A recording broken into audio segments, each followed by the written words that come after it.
And this whole message is actually very simple. But think about that. Where are we looking? So we look with our eyes, right? These like meatballs in our skull.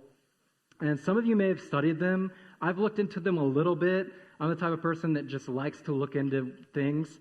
But the retina on the back of your eye, so if you look at this picture, you see this light blue part, not the blue part around the eye, but that light blue part that goes from about halfway, it covers the whole back of the eye and goes to the very bottom part. That's our retina, and that's like where we get our field of vision, right?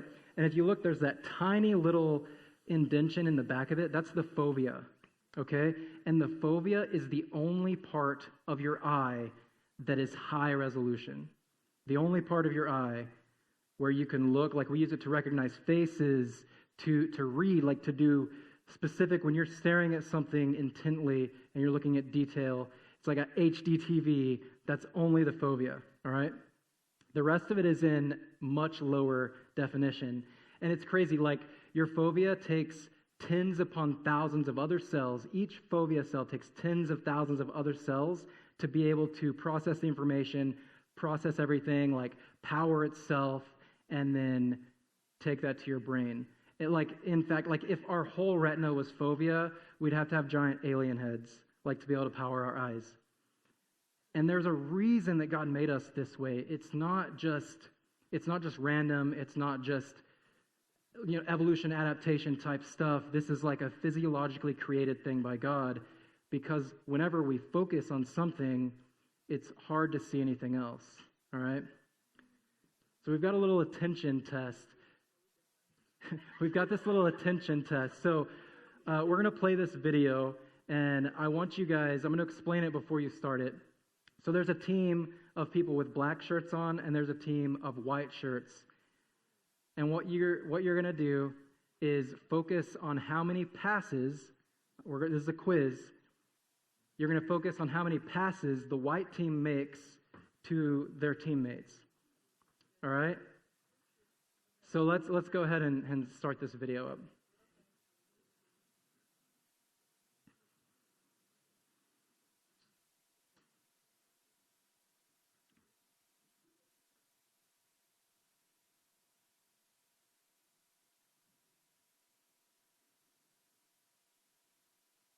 Don't count out loud.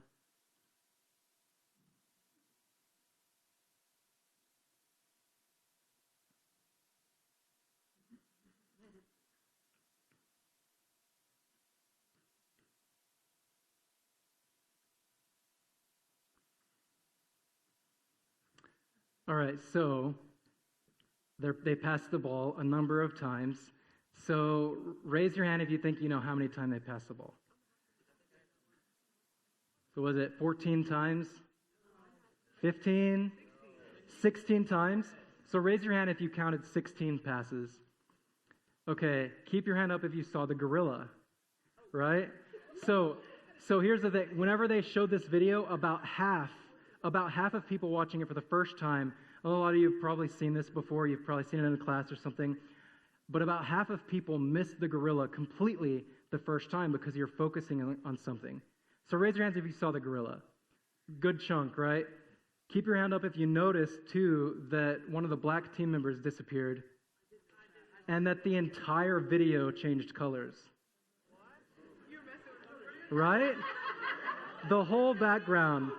So let's play that back. Play that back.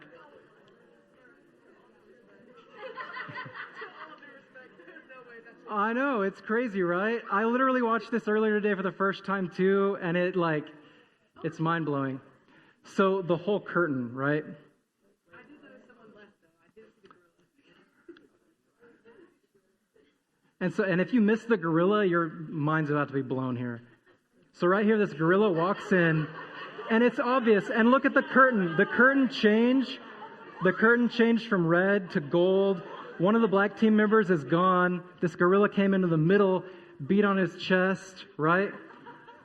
And you may have missed all of that because you were focused on how many passes. And what is so crazy about our vision, what's so incredible, is that we can look at things, our fovea, right? So it's like if I hold my hands out right here, I can still see them. I couldn't tell you how many fingers I'm holding up. I mean, I know because it's my hand. But if it was someone else's hand, I wouldn't know. I can't read my phone screen out here. But as I get closer to the center, closer to that fovea in the middle, then I can see, I can read, I can look at detail, and everything else is more or less blocked out.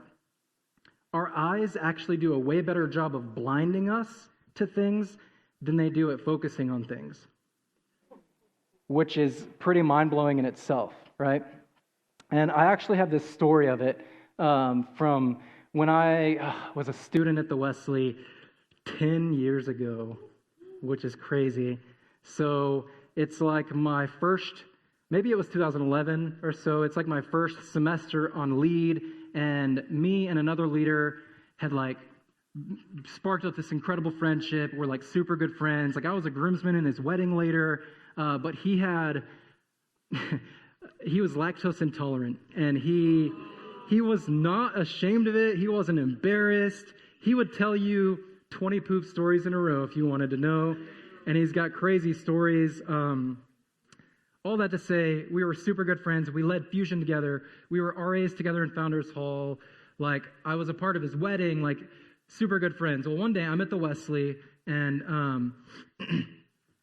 I'm like waiting for a class, and maybe other people are in class, so I'm just kind of chilling, playing pool alone. No one else is there. Maybe some staff members, but like the lobby's empty, and I see Kendall pull up in his truck, and I'm like, dude, like, there's Kendall, like, I'm excited, it's my buddy. And he comes in the Wesley, and I'm like, dude, what's up? How's it going?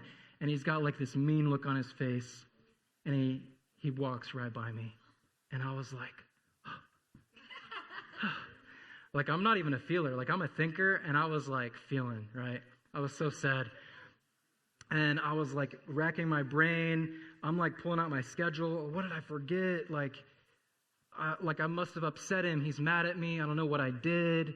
Well, the reality of it, you could probably guess, is that he had some sort of lactose, and he was on a mission. He was focused. He was going to the bathroom. And it was like I didn't exist, right? He walked right by me. I'm like cheerful. I'm excited to see him. I'd love to hang out. He walks right by me, straight to the bathroom, which should have been his focus at the moment. I'm not mad, right? But like when I didn't know that, of course. But imagine yourself in his position. He didn't even see me, right? Straight up blocked out because he was focused. Right here was his mission. I'm over there. And man, like, how many times do we do that to God, you know?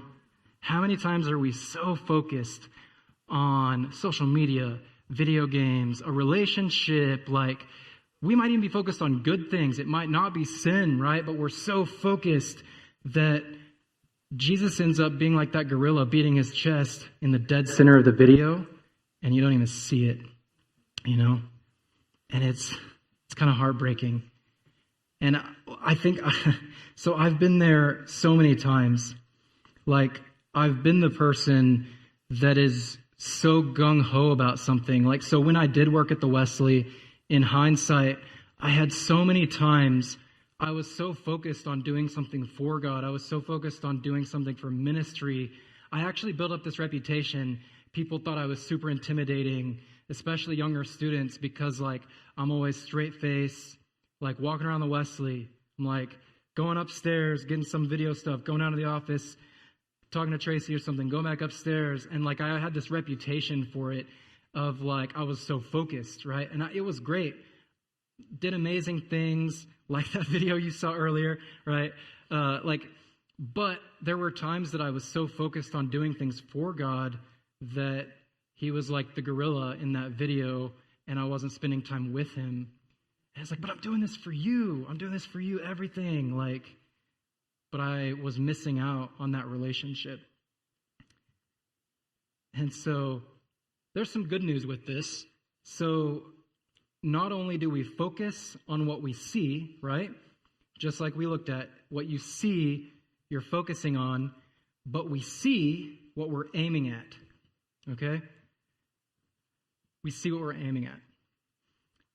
And so if you have goals, if you have values, if you have things you are purposefully aiming at, you're going to end up seeing that. It's like this weird magic happens. So you could probably relate to this. So I'm dating Delaney, and Delaney is amazing, and it's fantastic.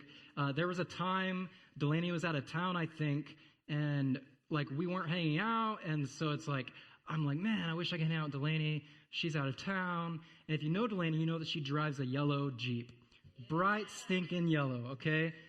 And if you were, I haven't looked it up, but I would be willing to put money on it that yellow vehicles are like 1% or less, right?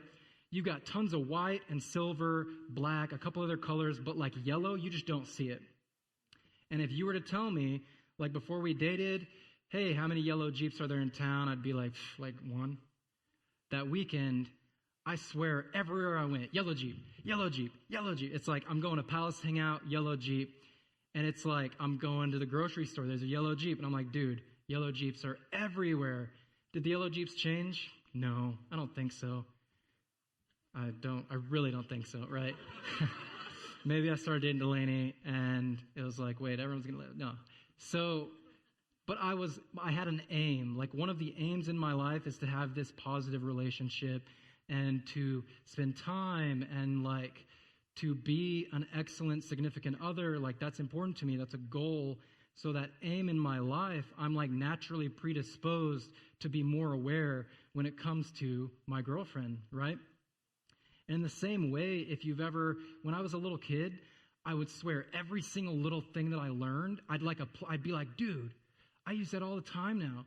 And it's like, anything that I learned as a child, I would just start seeing it everywhere. I'd learn about blades of grass, and I'm walking outside, I'm like, there are blades of grass everywhere. What? And it's like they were there before, but now I'm thinking about them, and so I notice them. And that's the same thing when it comes to your relationship with God, when it comes to reading the Word, when it comes to like positive community, all of these things, right? So we need to set our aim true. And if you think about how scary it is to miss something, so tiny bit of geometry, imagine that you're like shooting a bow and arrow and you're aiming directly at the center of the target, no wind, air resistance, all that stuff, forget about it, too complicated. You're aiming at the middle of that thing and like the target is, say, 5 feet away. Like you're literally like this close, target, and you're like aiming and you hit it, right? That's great. You have a pretty big margin for error if the bullseye is like this big and you're like this close. But imagine that it's like hundreds and hundreds and hundreds of feet away. Like you're like 20 football fields away from that target, and you have to aim so precise. Because if you're even off like 1/10 of a degree and you carry that path out for thousands of feet, that 1/10 of a degree is going to end up being a mile, you know? And that's kind of how our life can be. We have to set our aim true. And man, I will tell you this, I feel like, I don't think I'm alone in it, that this is something you have to repeatedly reset. You got to repeatedly be like, God, no, I'm coming. Like, I'm right. I'm going the right way. I'm following you right here. Boom. And you might realize 6 months go by and you realize, oh, I'm like over here. Got to come back.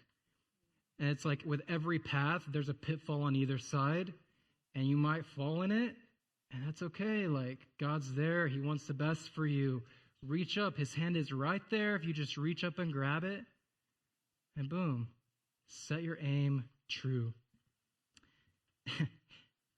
And you think about, how can I do it, right? How can I set my aim true? And in my mind, I'm like, dude, I wish that God was like, here's instructions. Here's an instruction manual. Here's how you can do it. Here's a standard. And, oh, but he did, because we have the Bible, right? Oh, no. So in the Bible, that is your standard. That is, you can always go back to it. You can always go back to that truth. And yes, there are times you're going to read things and be like, what does that mean? That's really complicated, right? But you have resources, like you have awesome leaders in this room, like you have like Mikey, dude, such an awesome leader. I love Mikey. And I can honestly say that my life is like 100% different because of the leadership that I've been able to experience in my life from Mikey Litoff, and the rest of the staff too, but especially Mikey. Like, I would be a shadow of the man that I am now without Mikey's influence in my life and without, of course, the Lord. And so I'm going to pull up a few verses here just to help you get into that mindset, right? So we have the classic Matthew 6:33. Everyone knows this verse. But seek first the kingdom of God and his righteousness. All these things will be added to you. So Jesus is talking, and people are like, man, where are we going to lay down? Like, how do we get food? How do we get clothes, right? And Jesus is like, seek first the kingdom and his righteousness. Put your aim on God. Put your aim on God. Where you aim is where you're going to see. And what you see, you're going to focus on. Other things are going to begin to disappear, right? You're not going to have to worry as much. Like when you're anxious, pray. That's what Paul talks about. So this other thing here, this next verse, seek, and I think it's Matthew 7, something like that. So yeah, Matthew 7. So ask, it will be given to you. Seek, and you will find. Knock, it will be open to you. Like, man, if you focus on the Lord and what he has for you and what he wants to guide you into, he's going to be able to guide you into it. And I know, like I said, this is like radically simple. There's one other verse we have up here. The worship team, you guys can go ahead and come up. So this last verse is one of my favorites. This is like a list of things to focus on in Philippians. Finally, brethren, whatever things are true, noble, whatever things are just, pure, lovely, whatever things are of good report, if there's any virtue, if there's anything worthy of praise, meditate on these things. Or you could focus on these things. There is a crazy, man.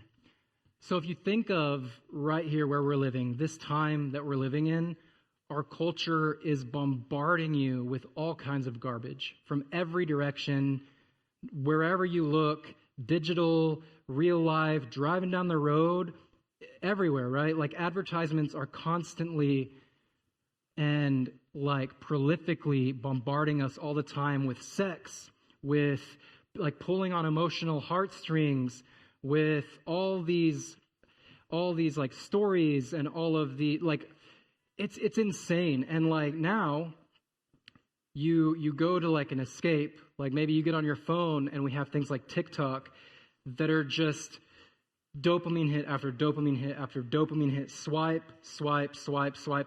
All of these things that are abusing our like physiological makeup to make us addicted to them.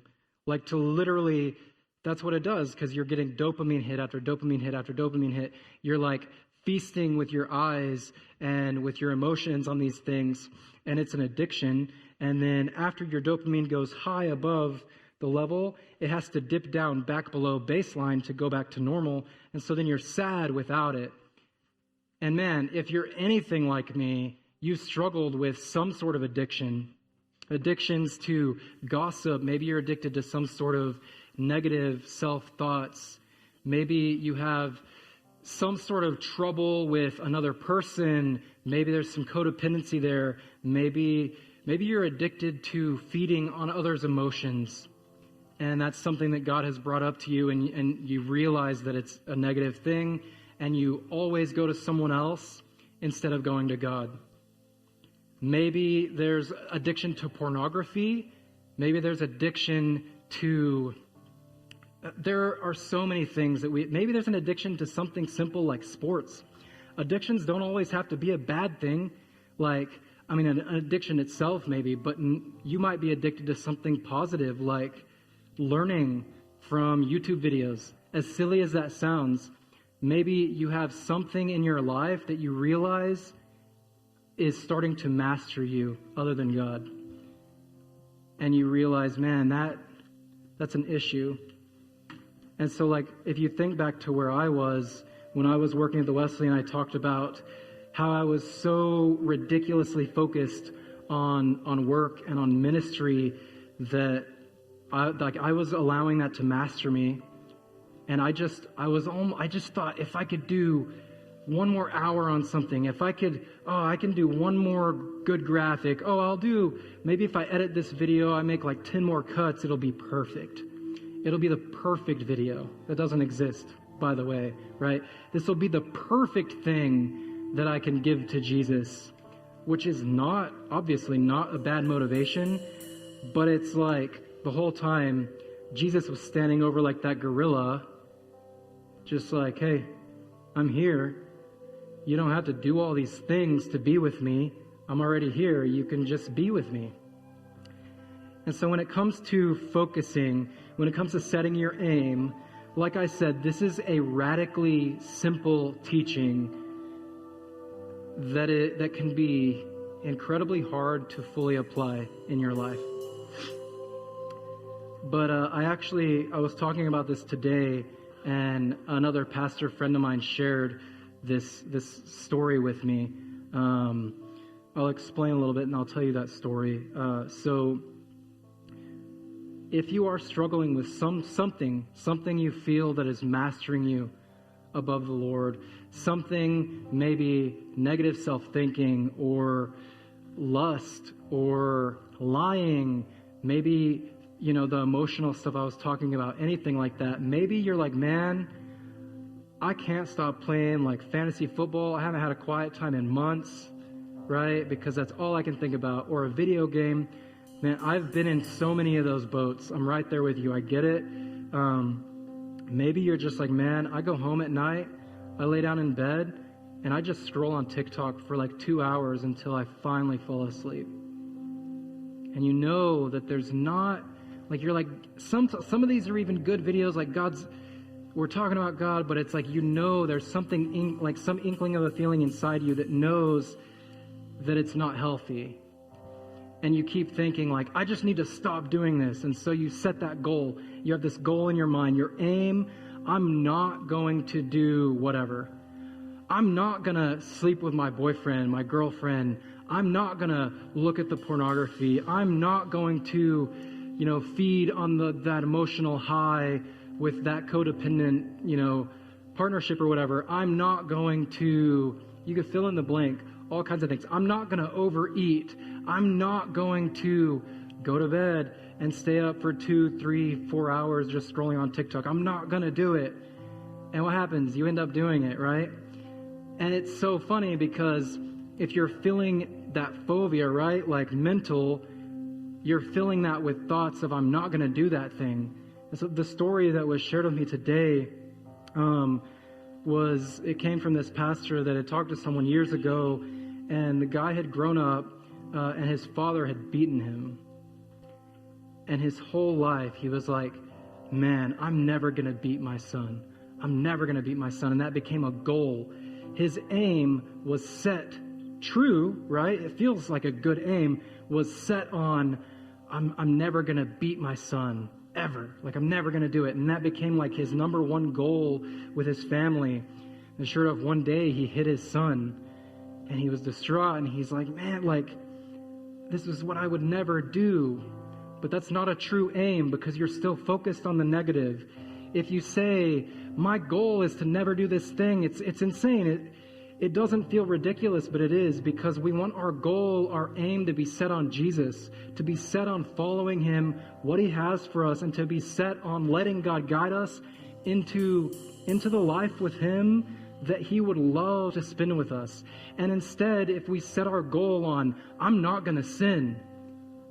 Number one, that's crazy because, like, Jesus died for your sins. And so if you're saying, God, I'll be perfect, I promise. It's almost like you're saying, like, Jesus, your blood is good enough for everyone else, but not for me. So I'm not going to sin. I'll be perfect for you. And that's not really a bad goal. But it kind of is, because like I said, you end up focusing on the wrong thing. When instead we're called to be more than conquerors, right? We're called to be in this relationship with Jesus. And if instead you set your aim like that guy, he needed to set his aim on, I'm going to be an excellent, godly, and compassionate, loving father to my future son. That's what his goal needed to be set on, right? He needed to be set on that, and he needed to be set on following Jesus and, doing that for his son as well. And so, guys, maybe you have something in your heart that's like, man, my goal, my aim needs to be adjusted a little bit. And I invite you guys, as we go back into worship, get together with you and God. Determine that aim. God won't let you down. Jesus won't let you down. And just set that aim on him, what he has for you. And like I said, don't try to be perfect. Don't try to do the exact perfect thing. You're going to make mistakes, and God isn't just waiting for you to make a mistake so he can slam down some gavel and be like, you're out of here, right?